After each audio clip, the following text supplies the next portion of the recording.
대원교회 온라인 제자 훈련 예수님의 사람, 오늘 첫 번째 시간입니다. 지난주 오리엔테이션을 마쳤고 오늘 그 첫 번째 시간을 시작하도록 하겠습니다. 지난주 여러분 녹화한 것 보시고 어떠셨습니까?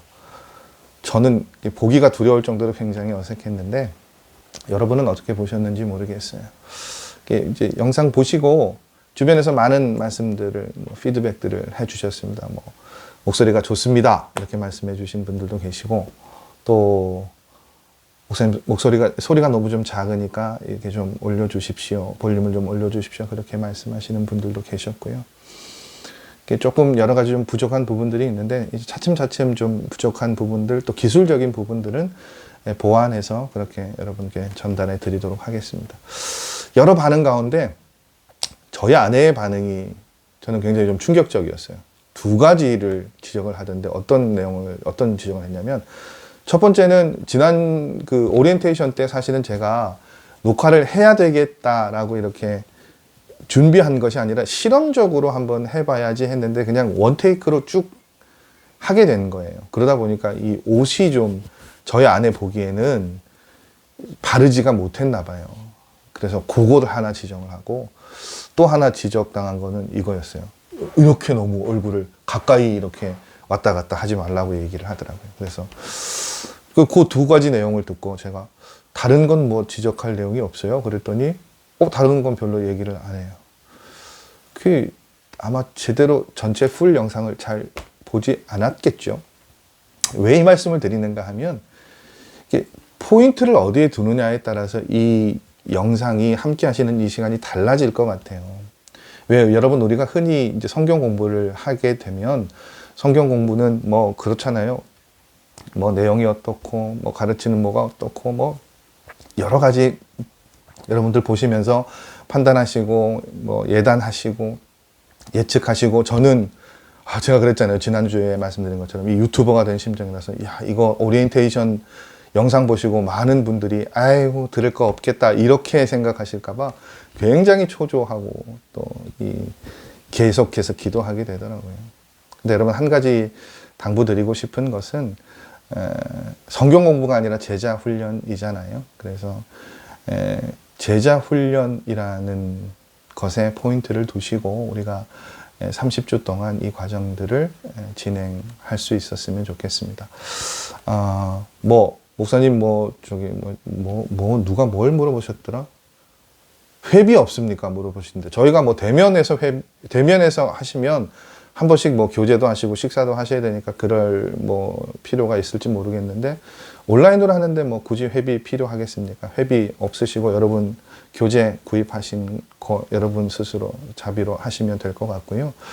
다만 30주인데 그래도 여러분 마치고 나면 수료식은 해야 될 거 아니겠습니까? 그래서 그 수료식을 하기 위해서는 적어도 80%, 그러니까 30번 중에 24번은 이 영상을 들으시는 분에 한해서 수료를 해야 될 것 같고요. 그걸 확인하려면 조금 번거로우시겠지만 여러분 보시는 영상 밑에 댓글에 출석이라고만 이렇게 달아주시면 됩니다. 그리고 계속 강조하진 않겠습니다. 오늘은 처음이니까 강조하는데 출석 꼭 해주시고 가급적이면 좋아요도 눌러주세요. 유튜버들 그 얘기 하더라고요. 댓글과 좋아요는 뭐라고 하더라. 자기들 채널에 입니다. 이렇게 얘기하던데, 그냥 격려하시는 차원에서 좋아요 이렇게 눌러주시면 힘을 얻고 할 수 있을 것 같습니다. 지난주 서문을 통해서 제자 훈련, 제자에 관한 이야기들을 잠시 말씀을 드렸는데, 이제 오늘 첫 과정 들어가기 전에 다시 한번 왜 제자 훈련이고 왜 제자가 되어야 되는가, 그것에 관한 말씀들을 잠깐 좀 나눠보려고 해요. 저희가 사용하고 있는 텍스트는 선한 목자교회 유기성 목사님이 쓰신 책입니다.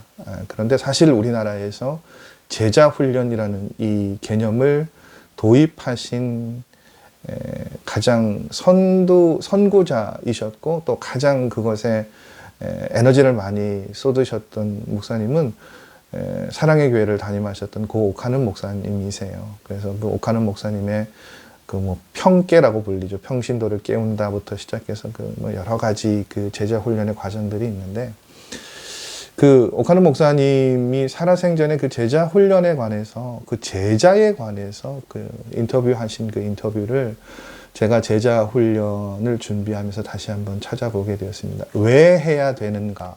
그 목적에 관한 것들을 다시 한번 제가 좀 상기해야 될 필요가 있어서 다시 한번 그것을 살펴보았더니, 지난 그 서문에도 나와 있었습니다만, 일단 여러분, 제자는요, 이 제자화 되는 것은 예수님의 명령이셨어요. 예수님께서 우리 모두가 제자된 삶을 살기를 원하셨는데, 그럼 제자란 어떤 사람이냐?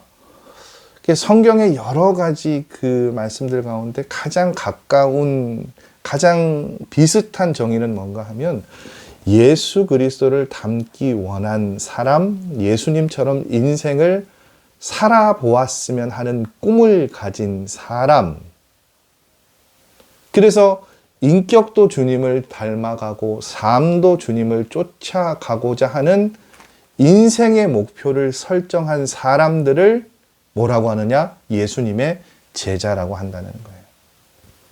중요한 것은, 그러면 그것이 이 땅 가운데 이루어지느냐? 이미 완성되어졌느냐? 아니죠. 목표를 거기 둔다는 거예요. 그리고 그 목표를 향해서 어떻게 해요?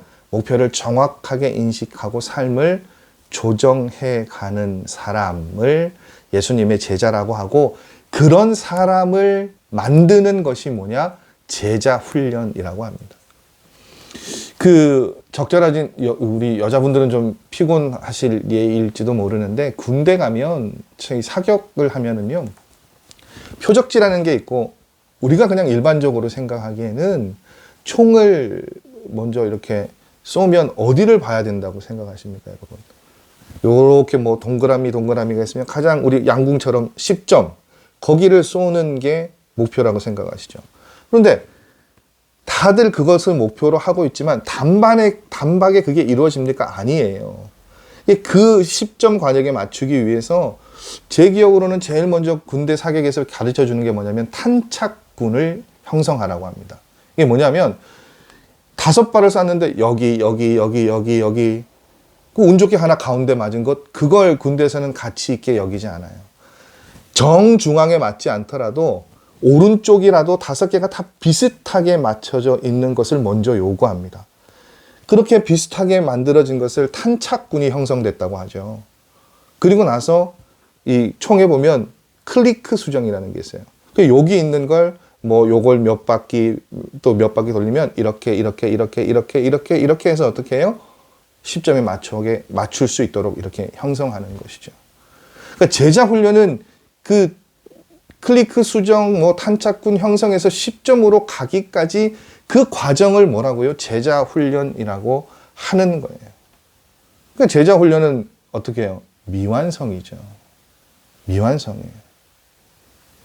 우리가 그것을 신학적으로는 영화롭게 된다 혹은 성화의 과정이라고 이야기하는데, 미완성이라고 말씀드리면 이제 어떤 생각들이, 어떤 물음들이 일어납니까? 목사님, 어차피 안 될 거. 어차피 이 땅 가운데 우리는 완벽할 수 없고 완성된 인간이 아니니, 하나님 나라에 가서 하나님 앞에 서면 우리가 완벽한 인간이, 그때는 완성되어진 주님 닮은 사람이 자동적으로 될 텐데 뭐 그렇게 피곤하게 살아야 합니까? 그렇게 반문하시는 분들도 계실 거예요. 근데 여러분, 그런 마음을 가지면 우리 마음은 편할 수 있죠. 그런데 그렇게 되면 삶의 목표가 없어집니다. 그래서 그 오카노 목사님의 인터뷰를 보면 그렇게 되면 어떤 일들이 일어나느냐? 믿음을 가진 우리가 세속화가 된다는 거예요. 세상에 동화되어진다는 것이죠. 어떨 때요? 목표가 없을 때. 그래서 목표를 두고 그 목표를 향해 우리의 삶의 걸음을 수정해 나가는 것이 제자 훈련의 과정입니다. 여러분, 저하고 이제 30주 동안 그걸 함께 하실 거예요. 그래서 공부라고 생각하시기보다는 훈련이라고 생각하시고, 목표를 어디에 두고요? 예수님을 닮아가는 삶. 예수님의 인격을 닮아가고 삶의 모습이 예수님을 쫓아가는 삶. 그러한 것에 목표를 두시고 또 이 과정을 통해서 그러한 내용들을 함께 나눠 보셨으면 좋겠습니다. 자, 예수님의 사람, 이 교재들 다들 여러분 구입하셨죠? 저는 그 옛날 버전의 책을 제가 가지고 있나 싶어서 여러분 구입하실 때 같이 저도 이렇게 구입을 했는데 다행히 안의 내용은 변하지 않았고요. 속에 이 속지만 변경되었더라고요. 그래서 여러분 혹시 예전에 이 책을 가지고 계셨던 분들은 예전 책을 사용하셔도 무방하실 것 같고요. 지난번에도 말씀드렸습니다만 총 6단원에 또 각 단원에 5개의 소단원으로 총 30개의 단원이 구성되어져 있습니다.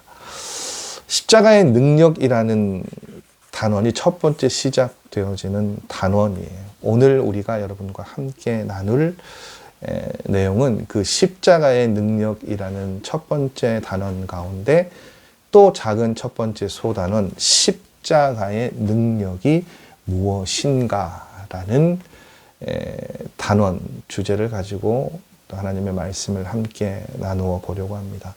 고린도전서 1장 18절 말씀이 주된 성구죠. 어떤 말씀입니까? 십자가의 도가 멸망하는 자들에게는 미련한 것이요 구원을 받는 우리에게는 하나님의 능력이라. 아멘. 이 말씀이 중심적인 말씀이 되겠습니다. 이런 질문으로 여러분 우리가 이 단어를 한번 열어보았으면 좋겠어요. 여러분께서 신앙생활하고 교회 다니시는 것 주변에 많은 분들이 알고 계시죠. 가족들도 믿지 않는 가족들도 여러분의 주위 분들도 여러분이 신앙생활을 하고 있는 분이라는 것 잘 알고 계실 텐데 그 주위 분들은 나를 어떻게 평가할까요? 너무 이렇게 질문을 드리면 범위가 너무 광범위 하니까 그 주위 분들에게 여러분은 이런 사람으로 보이십니까? 이런 사람으로 보이십니까? 첫 번째는 여러분은 주위 분들에게 교회에 다니는 사람입니까? 사람으로 보이십니까? 아니면 여러분은 주위 분들에게 예수님을 믿는 사람으로 그렇게 보여지십니까? 그렇게 판단되어지십니까? 사실은 동의어라고 생각할 수 있죠. 교회에 다니는 것과 예수님을 믿는 것. 그런데 여러분, 이 두 표현은 전혀 다른 표현인 것을 알 수 있죠. 스스로 한번 질문해 보시고 스스로 한번 답을 해 보십시오. 나는 내 스스로도 그렇고 주변의 사람들에게 어떤 사람으로 보여지고 있는가? 나는 교회를 다니는 사람인가? 예수님을 믿는 사람인가? 여러분 가지고 계시는 그 교재에 보면 그 빌리 그레이엄 목사님의 이야기로 그 이야기가 시작되어지는 것을 봅니다. 빌리 그레이엄 목사님 사역이 전 세계적으로 그렇게 복음을 전하는 사역을 마무리할 때쯤 한 인터뷰 자리에서 어떤 기자가 그렇게 질문을 했나 봐요.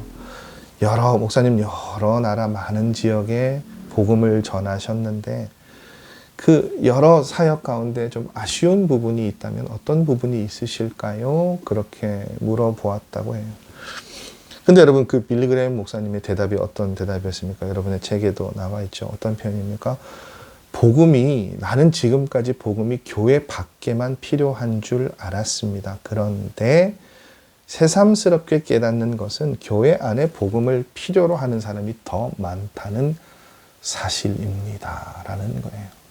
이 빌리 그레이엄 목사님의 이 말씀이 제가 앞서 드린 질문과 비슷한 내용이라고 봅니다. 여러분, 제가 지금 여러분을 직접 대면해서 수업을 하고 있지 않지만 여러분이 다 같이 모여 있는 자리에서 제가 이런 질문을 만일 여러분께 드려본다고 생각해 보세요. 여러분은 예수 그리스도의 십자가 복음을 믿습니까? 라고 그렇게 여쭤보면 대부분 다 여러분 뭐라고 대답하십니까? 예 라고 대답하시죠. 그런데 그렇게 예라고 대답하시는 여러분께 이렇게 질문 드리면 어떻게 대답하실 수 있겠어요? 그렇게 십자가의 복음을 믿으신다면 여러분의 삶은 변화되었습니까? 여러분 한번 대답해 보세요. 앞서서 십자가의 복음을 믿습니까? 라고 여쭤봤을 때는 다들 아주 자연스럽게 아주 당연한 듯이 예라고 대답을 하셨을 거예요. 근데 그것 때문에 내 삶이 변화되었습니까? 라고 여쭤보면 그것에 대한 대답은 선뜻 예라는 대답이 나오는 일이 쉽지 않습니다.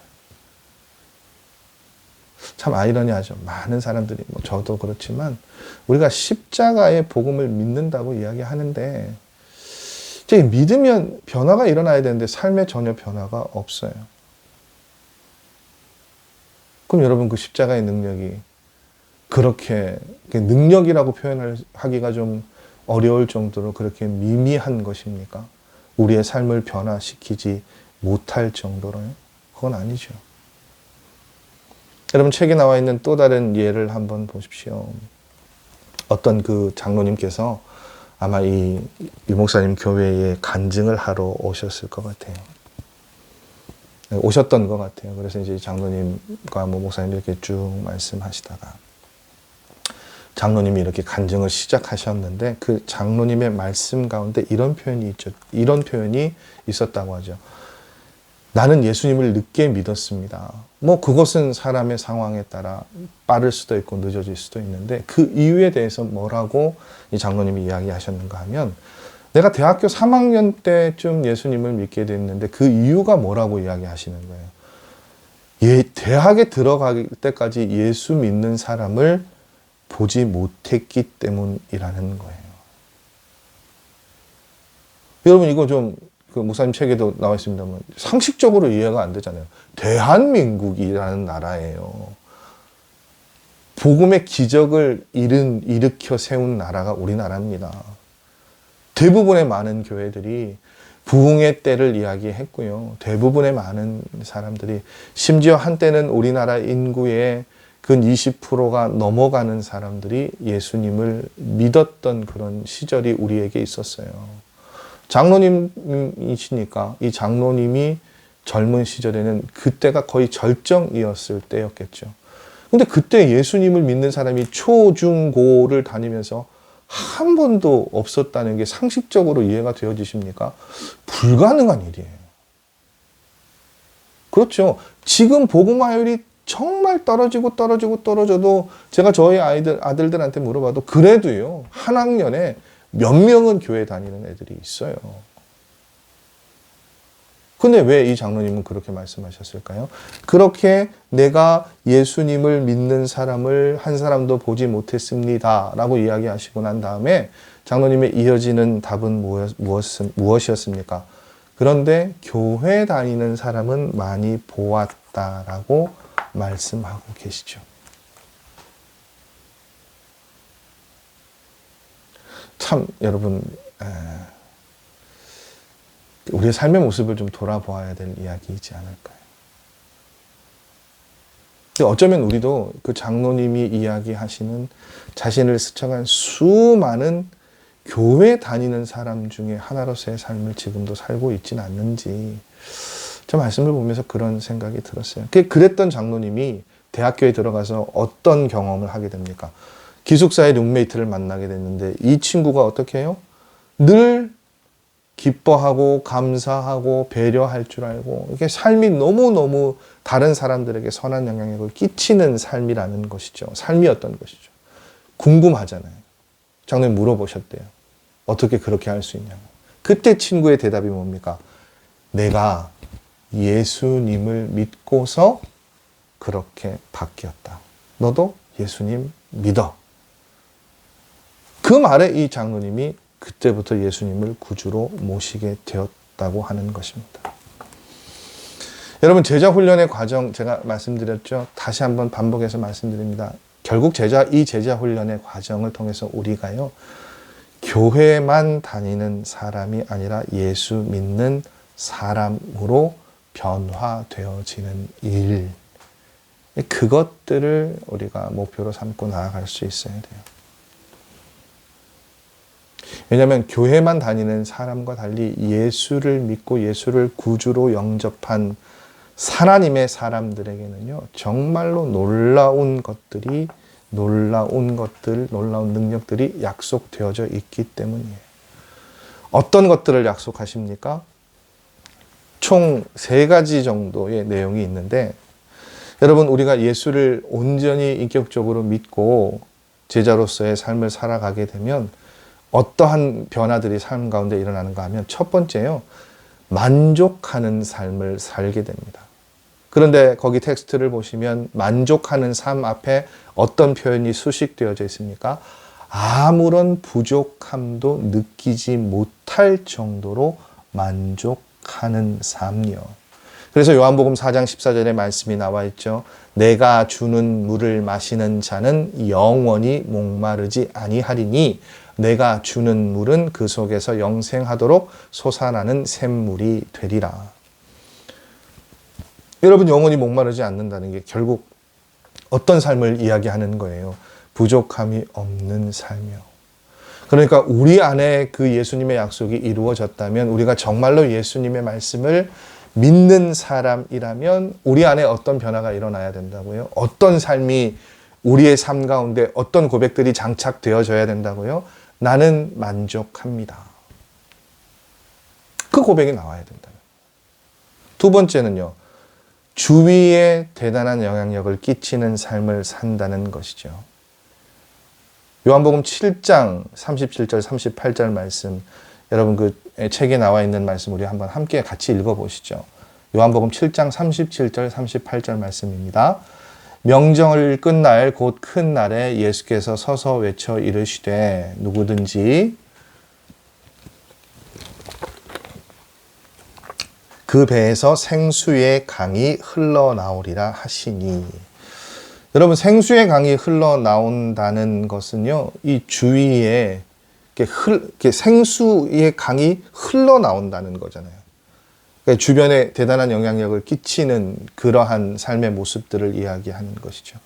그러니까 여러분 가운데, 우리 가운데 하나님의 약속, 예수 그리스도의 약속이 이루어졌다면 우리를 통해 어떻게 해요? 우리가 속해 있는 모든 것이 변화되어질 수 있다는 거예요. 또 한 가지는요, 시험을 만날 때 넉넉히 이기는 삶이라고요. 그리고 거기에 어떤 말씀이 있습니까? 로마서 8장 35절에서 37절 말씀이 있습니다. 그러니까 그리스도인의 특징, 예수님을 믿는 사람의 특징이 어떤 특징을 가지고 있다고요?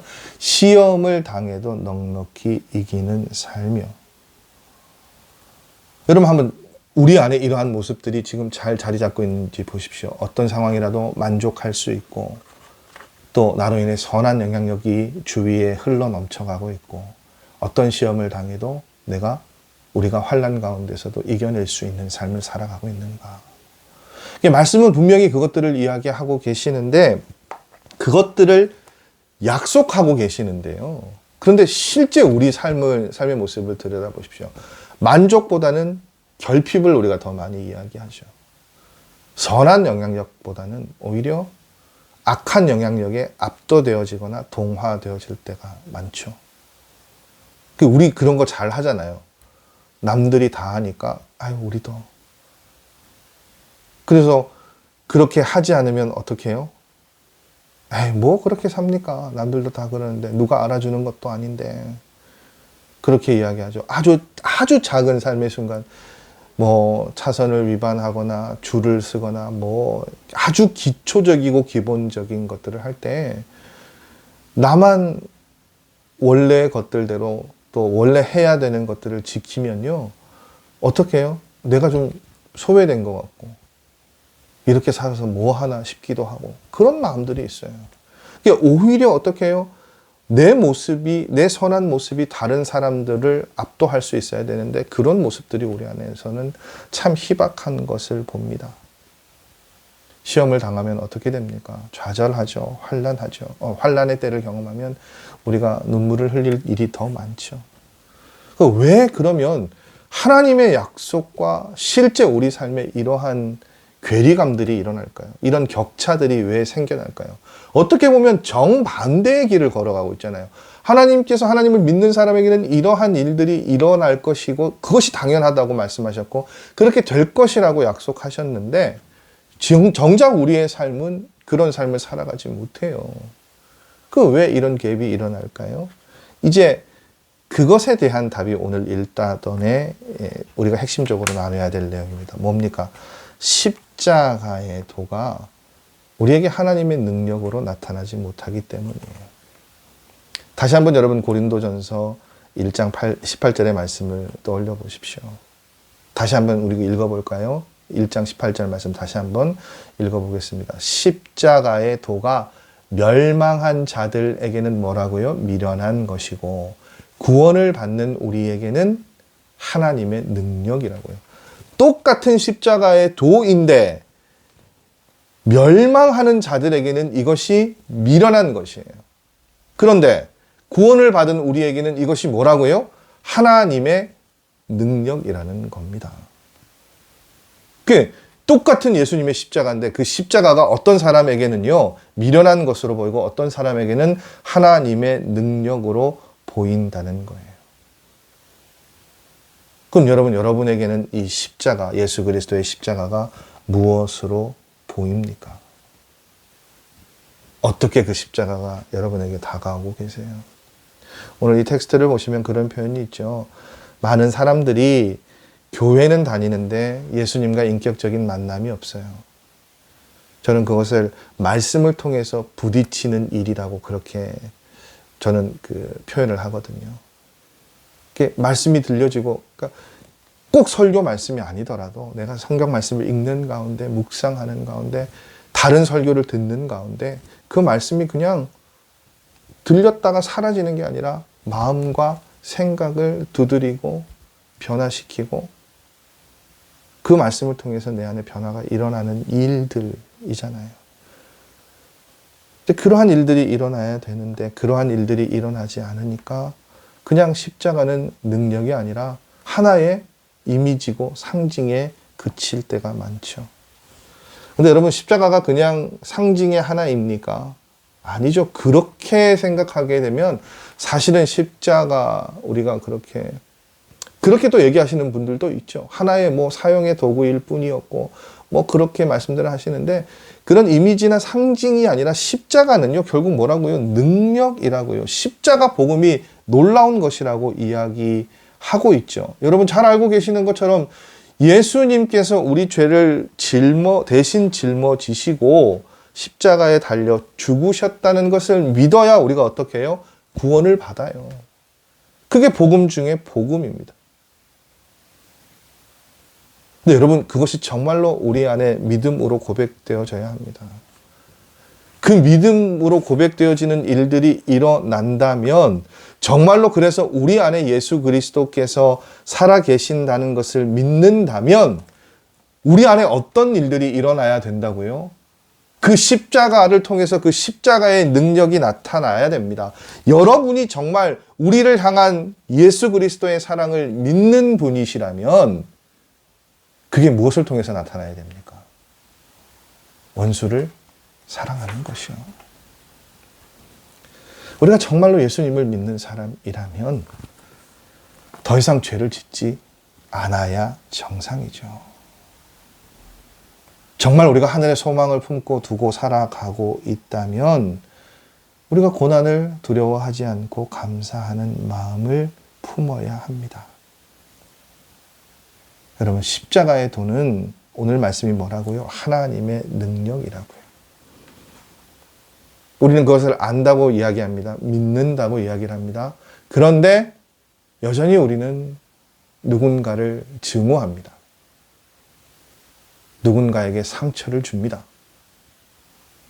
누군가를 무시합니다. 업신여깁니다. 헐뜯습니다. 그러면 그것이 정말로 우리 안에 십자가의 도가 능력이 되어지는 삶이라고 이야기할 수 있습니까? 아니요. 그렇게 이야기할 수 없어요. 우리가 그 말씀을 믿는다라고 이야기를 합니다. 예수님의 말씀을 믿습니다. 항상 기뻐하라고 하시는 말씀에 아멘으로 화답하죠. 감사하라고 하시는 말씀에 은혜를 받죠. 그런데 실제로 삶의 걸음은요, 그렇지 못하죠. 그렇잖아요, 여러분. 제가 뭐 이렇게 말씀을 전하면 간혹 가다가 이제 자연스럽게 그 말씀에 대한 피드백이 들릴 때가 있어요. 뭐 무슨 일 하시다가 아유 목사님이 이렇게 말씀하셨는데 이렇게 말씀하셨는데, 그런데 이제 돌아오는 답이 어떤 답인 줄 아세요? 아유 그렇게 말씀하셨는데 우리도 다 알지. 근데 안 되네. 그렇게 말씀하세요. 저도 그럴 때가 있죠. 원수까지도 사랑하라고 말씀하셨는데 우리가 그렇게 표현하지 않습니까? 하나님 정말 제가 그러고 싶은데 도저히 안 되네요. 다 사랑할 수 있겠는데 저 사람은 안 될 것 같아요. 하나님의 말씀은 원수를 사랑하라고 하시는데 지금 당장은 어렵습니다. 조금만 시간을 주세요. 우리가 그렇게 이야기할 때가 있죠. 근데 여러분, 우리가 정말로 십자가의 도가 하나님의 능력이라고 믿는 사람들이라면 삶의 모습이 변화되어지고 삶을 통해 그것들이 나타나야 됩니다. 여기 유기성 목사, 여기 나와 있는 책에 보면 그 표현이 있죠. 목사의 아들로 자라나서 중학교 친구 가운데 장로가 된 친구가 있었는데, 그 장로님 부인이 그런 질문을 했다잖아요. 중학교 때 저희 남편이 목사님과 친했다고 들었는데 왜 그때는 인도를 하지 않으셨냐고요. 근데 그 부인의 질문에 대한 그 목사님의 답이 무엇이었는가 하면, 중고등학교 시절에는 십자가의 도가 하나님의 능력이라는 것을 몰랐다는 거예요. 그때도 열심히 아멘으로 하답은 했겠죠. 목사님도 교회를 다니셨고 신앙생활을 하셨을 테니까. 근데 뭐가 없었다는 거예요? 그 십자가의 도가 하나님의 능력이라는 것, 그것이 내 안에 내재되어 있고 나를 통해서 능력으로 나타나야 된다는 것, 그것에 대한 인식이 전혀 없었던 거예요. 여러분, 우리가 제자 훈련을 하잖아요. 결국 제자 훈련의 목표는 하나님의 사람이 되는 것, 예수님을 닮아가고 쫓아가는 사람이 되는 것이라고 말씀드렸죠. 그리고 또 다른 의미의 제자는, 교회 안에서의 제자는 어떤 사람들입니까? 교회를 위해서 하나님께서 사용하실 사람들이요. 그런데 하나님께서 여러분, 제일 처음 질문으로 돌아가서 이런 질문을 드려볼게요. 교회 다니는 사람을 사용하시겠습니까? 예수를 믿는 사람을 사용하시겠습니까? 십자가의 도가 하나님의 능력임을 믿는 사람을 하나님께서 사용하시겠습니까? 너무도 자명하죠. 교회 다니는 사람 말고요. 정말로 예수님을 믿는 사람, 십자가의 도가 하나님의 능력임을 믿는 사람, 아는 사람을 하나님께서는 쓰시기를 원하고, 그러한 사람들을 제자의 삶이라고 말씀하고 계십니다. 얼마 전에 제가 이 예를 한번 들어드렸던 것 같은데요. 여러분, 19세기 러시아에 그때 당시에 기독교인이 9천만 명이었대요. 그리고 성직자가 6만 명이었다고 합니다. 그런데 러시아가 공산화가 되죠. 그런데 그 공산화가 되었을 때 공산당원의 숫자가요, 5만 4천 명이었다고 해요. 9천만 명이 되는 기독교인만, 성직자만 6만 명이었는데 5만 4천 명의 공산당원에게 러시아라는 나라가 공산화로 넘어가는 일들이 일어나게 됐습니다. 뭘 이야기하는 겁니까? 교회만 다니는 사람 9천만 명, 교회만 다니는 성직자가 6만 명이었다는 거예요. 다르게 오늘 이 주제와 연결지어서 생각해 보면, 그 많은 19세기의 러시아의 성직자들과 성도들은 십자가의 능력을 알지 못했습니다. 굉장히 직설적인 예로 오늘 이 단원이 마무리되어지죠. 뭡니까? 우리는 돈의 위력을 굉장히 잘 알고 있다는 거예요. 심지어는 우리 가운데 전부일 순 없지만 돈이면 무엇이든지 정말로 다 된다라고 생각하는 사람들도 있습니다. 그래서 그 쥐강헌인가요? 유전무죄, 무전유죄라는 말을 한 사람이. 돈의 능력도 우리가 그렇게 뼈저리게 알고 그 능력 앞에 굴복하는 삶을 때때로 살아가는데, 믿음을 가진 우리에게 십자가의 능력이라는 것, 그 십자가가 하나님의 능력이라는 것, 여러분은 그것을 어떻게 받아들이고 또 어떻게 이해하고 계십니까? 분명한 것은요, 여러분, 믿는 사람들에게 하나님께서 약속하신 삶이 십자가의 능력을 누리는 삶이라는 거예요. 그리고 그 능력이 우리 삶을 어떻게 해요? 변화시키신다고요. 어떻게 변화시킵니까? 아무런 부족함이 없이 어떤 상황에서도 만족할 수 있게. 주위에 우리가 선한 영향력을 아낌없이 흘러넘칠 수 있는 사람으로, 시험을 만날 때도, 환난을 당할 때도 좌절하지 않고 넉넉히 이기는 삶으로, 그렇게 하나님께서 십자가의 능력을 경험하는 삶을 우리가 살아가게, 우리를 통해 살게 하여 주신다고 말씀하고 계세요. 여러분 기억하십시오. 하나님께서는요, 단순히 교회에 다니는 사람을 쓰시지 않습니다. 하나님께서 찾으시는 사람, 주목하시는 사람은 예수를 믿는 사람이에요. 다시 말씀드리면 십자가의 도가 하나님의 능력임을 아는 사람, 하나님께서 찾으시고 그것이 제자로서의 삶을 살아가는 첫 걸음입니다. 여러분 한 주간 이 말씀 묵상하시면서 우리 안에 그러한 변화들이 일어나시기를 기도하실 수 있는 시간들 되시기를 바랍니다. 다시 한번 고린도전서 1장 18절의 말씀을 우리가 다 같이 읽고 오늘 과정을 마무리하도록 할까요? 1장 18절 말씀 다시 한번 읽겠습니다. 십자가의 도가 멸망하는 자들에게는 미련한 것이요 구원을 받는 우리에게는 하나님의 능력이라. 그 능력이 우리의 삶을 통해 온전히 나타날 수 있는 그것들을 위해서 여러분 한 주간 말씀 붙잡고 묵상하시고 기도하실 수 있는 시간들 되시기를 바랍니다.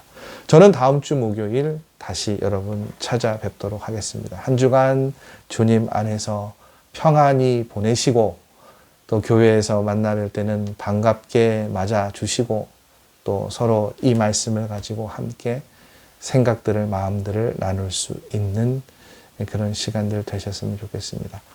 여러분 한 주간 동안 이것 하나만 당부드릴게요. 솔직하게 거기 나와 있는, 마지막에 나와 있는 것처럼 여러분에게 예수님의 십자가는 어떤 능력인지, 지금 현재 어떤 능력인지, 앞으로 어떤 능력으로 다가오기를 원하는지 쭉 그것들을 기록하시고 또 되새겨 보실 수 있는 한 주간 시간 되시기를 바랍니다. 저는 다음 주에 뵙겠습니다. 다음 주에 뵙겠습니다.